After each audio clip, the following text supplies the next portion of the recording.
Y entrados en temas de transporte, ¿cómo será la rehabilitación del CETRAM Constitución de 1917? Veamos más detalles.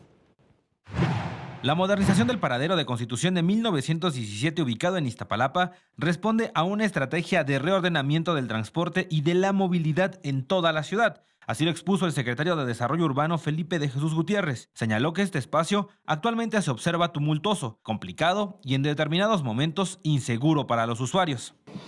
En sus características constructivas dispondrá desde luego áreas de comercio, servicios, la propia área de transferencia modal. Dentro de las áreas comerciales y de servicios se contará con bancos, restaurantes, comida rápida, deportes, entretenimiento, salas de cine, estacionamientos, visitaxis y un hotel. Durante una mesa de trabajo entre legisladores locales y funcionarios del gobierno local, se detalló que el proyecto del CETRAM y la construcción del Museo Infantil en la misma zona son acciones distintas. El museo se ejecutará con recursos públicos y estará a cargo de la administración local, en tanto que el CETRAM se realizará con recursos privados en un esquema de concesión a 40 años. En contraparte, el gobierno de la ciudad recibirá un pago por el uso y aprovechamiento del espacio del 7.88% de las utilidades durante el plazo de la concesión.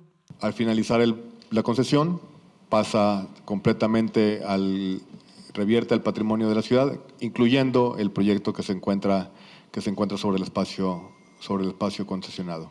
El Centro de Transferencia Modal Constitución de 1917 y el Museo Infantil se construirán en una superficie de más de 40,000 metros cuadrados. Ordenará el tráfico de 32 rutas, equivalente a 914 unidades de transporte público, y será la conexión con diversos sistemas de transportación en la capital. Se espera que la obra sea concluida a principios de 2019. Liber Rodríguez en las imágenes, Edwin Hernández, 21 Noticias.